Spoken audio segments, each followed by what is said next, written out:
Halo rekan-rekan semua, perkenalkan saya Andida Bikuning Amanah, mahasiswi Accounting Universitas Bina Nusantara.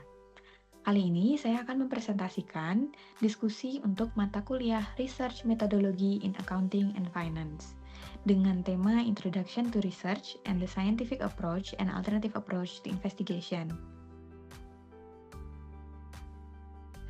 Untuk diskusi yang ketiga dengan tema Types of Business Research, Applied and Basic Research, saya akan bacakan soalnya terlebih dahulu.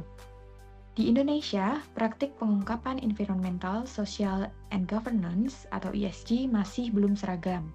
Beberapa perusahaan sudah rutin menerbitkan sustainability report, sementara yang lain masih sebatas formalitas. Seorang peneliti melakukan penelitian untuk menilai, yang pertama, bagaimana pengungkapan ESG mempengaruhi nilai perusahaan di pasar modal Indonesia atau applied research. Dan yang kedua, bagaimana sinyal ESG dipersepsikan oleh investor dalam konteks pasar berkembang untuk mengembangkan teori sinyal di akuntansi atau basic research. Penelitian dilakukan dengan menganalisis laporan tahunan 200 perusahaan selama 5 tahun, dikombinasikan dengan wawancara dengan investor institusional.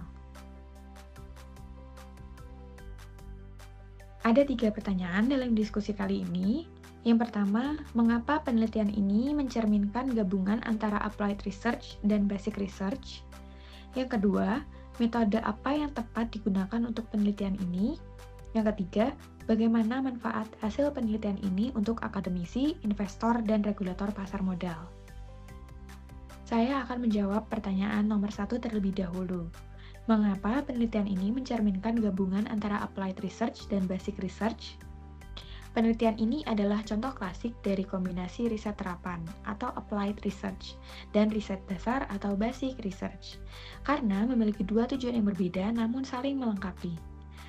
Riset terapan sendiri atau applied research, tujuan utamanya yaitu menilai bagaimana pengungkapan ESG mempengaruhi nilai perusahaan. Ini berfokus pada memecahkan masalah nyata yang dihadapi oleh perusahaan dan investor, yaitu memahami dampak praktis dari pengungkapan ESG terhadap nilai perusahaan di pasar. Nah, untuk riset dasar atau basic research, tujuan keduanya yaitu mengembangkan teori sinyal di akuntansi. Hal ini berfokus pada membangun dan mengembangkan teori atau pengetahuan baru, dengan mewawancarai investor untuk memahami persepsi mereka.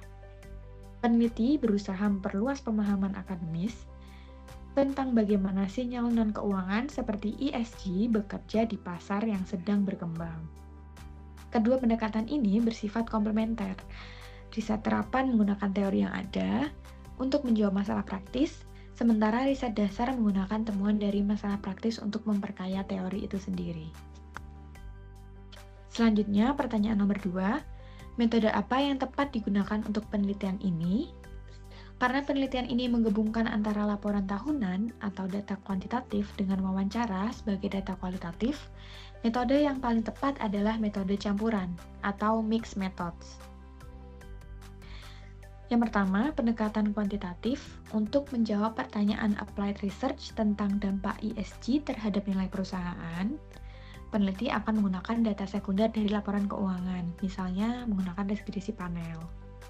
Yang kedua, pendekatan kualitatif untuk menjawab pertanyaan basic research tentang persepsi investor dan mengembangkan teori. Peneliti akan melakukan wawancara mendalam dengan investor institusional. Kombinasi ini memungkinkan peneliti untuk mendapatkan gambaran yang lebih holistik dan mendalam, baik dari sisi data yang terukur maupun dari sisi pemahaman terhadap motivasi dan persepsi manusia.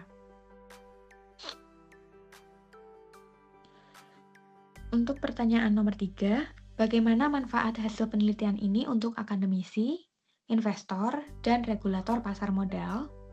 Hasil penelitian ini memberikan manfaat signifikan bagi ketiga pihak tersebut. Untuk akademisi sendiri, riset ini membantu mengembangkan teori baru atau menyempurnakan teori yang sudah ada, khususnya teori sinyal dalam konteks pasar modal Indonesia.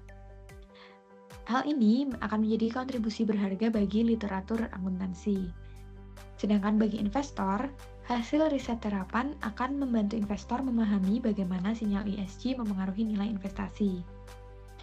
Hal ini akan memberikan bukti empiris yang dapat digunakan untuk membuat keputusan yang lebih cerdas dan berbasis data. Manfaat untuk regulator pasar modal, temuan ini dapat menjadi dasar bagi regulator untuk mempertimbangkan apakah pengungkapan ESG perlu diwajibkan atau diseragamkan. Data dari penelitian ini dapat digunakan sebagai landasan kebijakan yang efektif dan relevan dengan kondisi pasar lokal. Selanjutnya, ini adalah daftar referensi yang saya gunakan dalam menjawab soal-soal yang barusan saya presentasikan. Sekian presentasi dari saya, terima kasih.